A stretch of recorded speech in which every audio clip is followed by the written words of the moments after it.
Welcome to the deep dive. Today we're looking into a really disturbing case, the disappearance of 17-year-old Zion Foster. On the surface, the story seemed simple. She told her mom, told her boyfriend she was going out with her favorite cousin, Jalen. But almost instantly, that whole story just falls apart because the cousin, Jalen, he immediately claimed he hadn't seen Zion in years. Right. That's the immediate red flag, isn't it? Huge one, right from the start. Exactly. So our mission here, looking at the details of this case, is to sort of navigate these inconsistencies, try to figure out what really happened to Zion. Okay, let's get into it, starting right after she went missing, January 2022.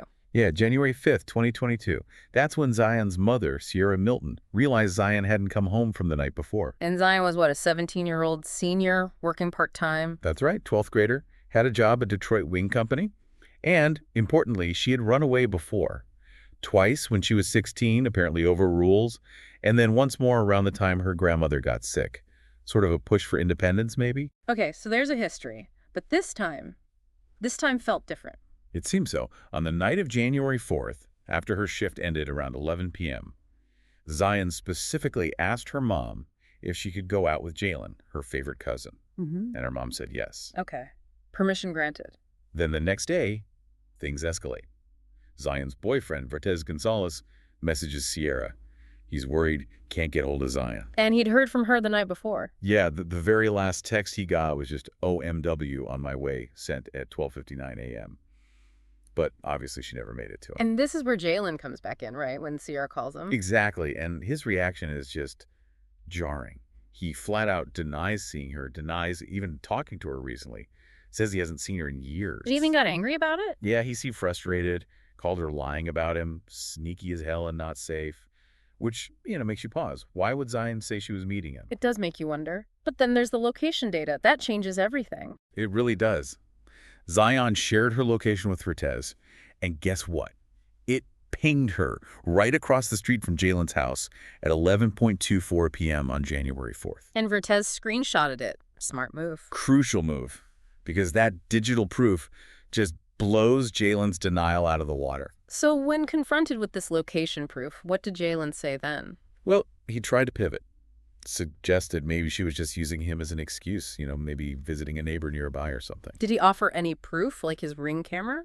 He did show some ring footage, yeah. But Zion's mother, Sierra, she watched it and noted there seemed to be gaps, missing time from that critical night. Suspicious.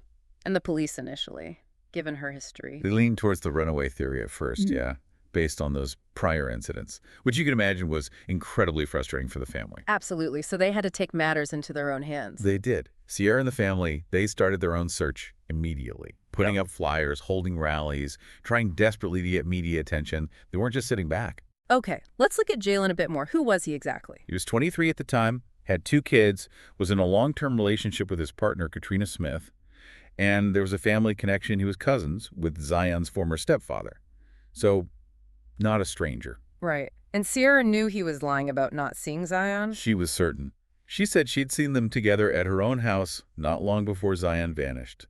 So his whole haven't seen her in years thing just wasn't true. And this is where the neighbor's camera becomes so important. Absolutely critical. Oh. Because this camera caught Jalen's white car pulling up to his house around 11:15 p.m. on that night, January 4th. And who got out? The footage showed 2 people getting out and going inside. 1 male, 1 female. Okay, but wasn't his partner Katrina at work? Exactly. Yeah. She worked an overnight shift, 11 p.m. to 6 a.m. Jalen had apparently just dropped her off. So the female entering the house with him couldn't have been Katrina. Which strongly suggested It was Zion. And later, police confirmed using location data that yes, the 2 people entering were Jalen and Zion. Okay, so they go in. But the crucial part is, did the camera show Zion leaving? That's the chilling part, no. The same neighbor's camera, which caught them arriving, never captured any footage of Zion leaving that house. Ever. Oh, wow. So she goes in but doesn't come out, on camera at least. What else did the camera show? It showed more suspicious activity later that night, or rather early the next morning. At 1:41 a.m., Jalen's car is seen leaving the driveway. Okay. But just before leaving, he backed the car into the driveway so the trunk was facing towards the backyard, kind of hidden from the street view. Then he drives off. And he comes back. Yeah, less than 10 minutes later, he returns. The whole sequence backing in like that, the short trip, it just looks really bad. Very concerning. So this leads to a search warrant, right? For the house and car. It does. Police get a warrant. But the initial search of the house and car, it didn't turn up anything immediately conclusive. No smoking gun right away. But then they brought in dogs. Yes. On January 19th, they brought in cadaver dogs, and the dogs alerted, specifically to the trunk of Jalen's car. Cadaver dogs alerting means they smell decomposition, right? Or something associated with it. Precisely. It strongly indicated that human remains or something contaminated by them had been in that trunk. So, faced with the location data, the neighbor's camera, and now the cadaver dogs, Jalen must have known things were closing in. You'd think so. Yeah. He agreed to be interviewed by detectives that same day, January 19th. And what was his story now? Okay, so this is his first official story to police. He admits picking Zion up. He says they went back to his place, they smoked some marijuana. Then, he claims, she just got sleepy, laid down on the couch, and died. Just died from marijuana. That's what he claimed initially. Yeah. He said he panicked, didn't know what to do, so he put her body in the trunk of his car. The trunk the dogs alerted on. It's the very same trunk. And then, he says, he drove to Highland Park and put her body in a dumpster. Wow. Okay. Did the timeline match up at all? Sort of. He estimated she died around 1:00 a.m. Her phone's last known activity was around 1:15 a.m., so roughly in that window. But there was something else suspicious he did, wasn't there? With his phone. Oh, yes. Hugely suspicious. Investigators found out that just 2 days after Zion disappeared, Jalen performed a full factory reset on his phone. Wiping everything that screams trying to hide something. Absolutely. It looks like a clear attempt to destroy any potential digital evidence on the device itself. But did they get anything before the reset? Or from backups? They did manage to recover some location data, despite the reset, and guess where it placed his phone? Around 1:48 a.m. that morning. Let me guess. Highland Park, near the dumpsters. Bingo. Right near those dumpsters he mentioned. So that part of his story, at least the location, seemed to have some corroboration. Okay, so he admits she died, admits moving her body, admits dumping her in a dumpster, but then he changes his story. Unbelievably, yes. The very next day, January 20th, he's interviewed again. And now the story shifts. What's the new version? Now, he claims they didn't just smoke marijuana. He says they took acid together. And he suggests that's what caused her death, a bad reaction to the acid. Wait, so first it's marijuana and now it's acid. Why the change? Was he trying to find a cause of death that sounded, I don't know, more plausible than just falling asleep and dying after smoking weed? That's certainly how it looks. Yeah. Maybe he thought the acid story sounded more like an accidental overdose. Less suspicious, perhaps. The detectives were definitely skeptical. I bet. Did they push him on it? They tried. They probably saw this new drug story as maybe an opening, trying to get him to confess to something more, maybe admitting he supplied the drugs or was more involved. But they couldn't charge him with murder yet. No, because even with these conflicting stories and suspicious actions, they still didn't have a confession to murder. And critically, they didn't have Zion's body. Right. Without the body, proving murder is incredibly difficult. Extremely. Yeah. So at that point, the only charge they could bring was for lying to police during the investigation. And he was arrested for that. So he's arrested for lying, but the search for Zion has to continue, right? Based on his dumpster claim? Exactly. And what followed was just immense. An 8-week search operation at the Highland Park landfills. 8 weeks. That's a massive effort. Huge. Volunteers, heavy machinery, sifting through tons and tons of garbage in horrendous conditions, hoping for any sign of her.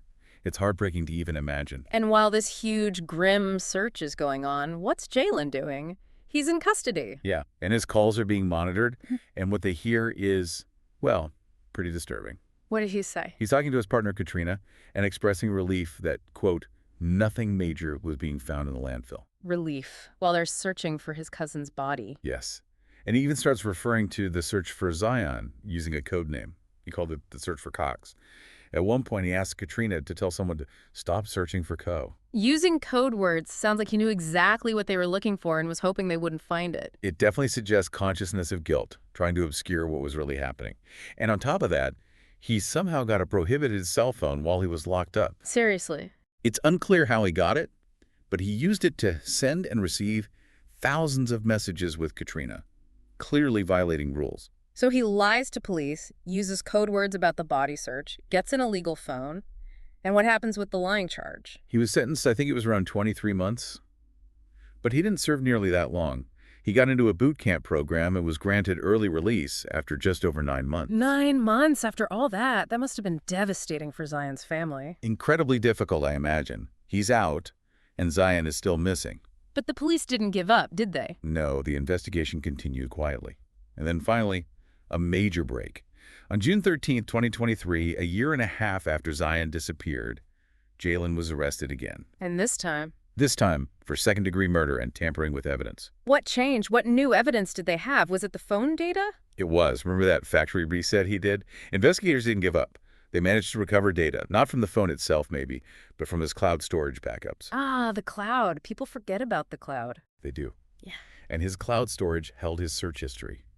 And what they found was damning. Okay, what was he searching for? Just 3 days after Zion vanished, on January 7th, he's Googling things like, are garbage trucks also compactors? Oh, wow. Yeah. Oh. And what is the force of a garbage truck compactor? That's chillingly specific. Yeah, About where he claimed he put her body. exactly. He also searched, how do police get your phone history?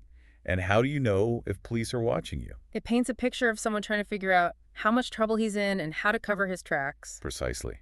But it gets even worse.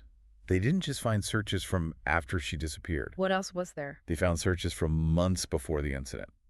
Numerous searches for pornographic material involving the terms cousin and step-cousin. Seriously, involving cousins. Yes.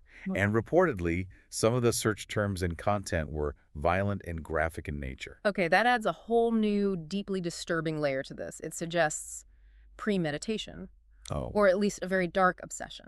It certainly points towards a disturbing fixation and potentially a motive far beyond simple panic. So, with this new digital evidence, the case goes forward. What happened at the preliminary hearing? Well, more conflicting information came out. Zion's boyfriend, Vertez, testified. And he claimed that he thought Zion had epilepsy and took medication for it. Epilepsy, where did that come from? He described an incident where he saw her faint once, but But her mother disputed that. strongly. Sierra Milton testified and absolutely denied Zion ever having seizures or epilepsy. She backed it up with years of medical records showing no such condition. So, another strange inconsistency. Why would Vertez bring that up? Was it an attempt to offer another possible cause of death, maybe? It's hard to say for sure, but it definitely muddied the waters.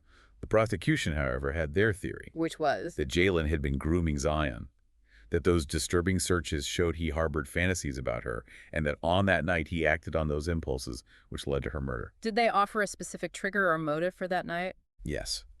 They revealed that on the very day Zion disappeared, Jalen found out that his partner, Katrina, was pregnant. Wow. Okay. And remember, he lied to Katrina about where he was that night when he was with Zion. Plus, Katrina later noticed a fresh scratch on his collarbone. He brushed it off as a cat scratch. The pregnancy announcement, lying to his partner, a scratch. It suggests a very volatile situation. Exactly, a potential perfect storm of stress, deceit, and perhaps opportunity from his perspective. And Jalen himself, did he testify at the trial? No, he chose not to testify, and the defense didn't call any witnesses at all. So the jury heard the prosecution's case, the conflicting stories, the digital evidence. What about expert testimony on the cause of death? A forensic anthropologist testified. They ruled out a seizure as the cause of death based on typical presentations. They also said an asthma attack, another theory floated at some point I think would have looked different. And what about Vertez, the boyfriend? Did anything else come from his testimony? Interestingly, during cross-examination, Vertez admitted that Zion sometimes liked to tell stories. Which could cast doubt on his own claim about her having seizures, couldn't it? It certainly adds another layer of ambiguity to his testimony, yeah. So the jury hears all this. How long did they take to decide? It was incredibly fast. They came back with a guilty verdict in just 30 minutes. 30 minutes? That's remarkably quick for a murder trial. It suggests the evidence, particularly that digital footprint, was overwhelmingly persuasive for them. And at sentencing, did Jalen finally take responsibility? Not at all. He still claimed innocence. He said Zion wasn't hurt, that he just reacted out of fear and panic because he didn't know how she died, still sticking to a version of that panic story. How did the judge respond to that? The judge was having none of it. He pointed out Jalen's complete lack of remorse, his constant manipulation, how his lies actively hindered the investigation for so long.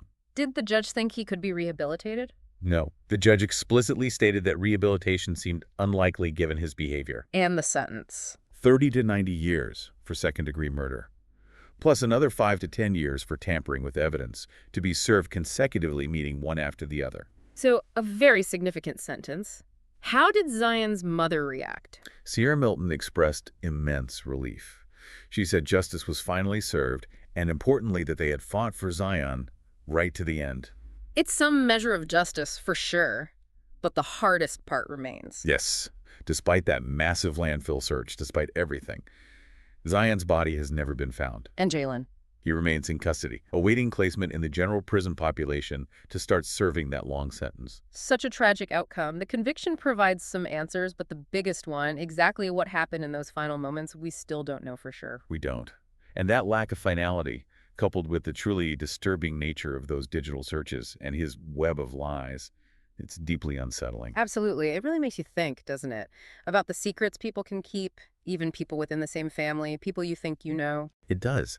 This whole deep dive kind of forces you to ask, what does this case show us about those hidden lives, the potential dangers lurking beneath the surface, even with those closest to us? How well can you ever really know someone's true intentions? And the digital trail he left. It told a story he tried so hard to erase. It makes you think about how easily dark secrets might be hidden, but also how vital it is to keep digging, keep investigating, even when, like here, the most crucial piece of physical evidence, Zion herself is still missing. That persistence was key.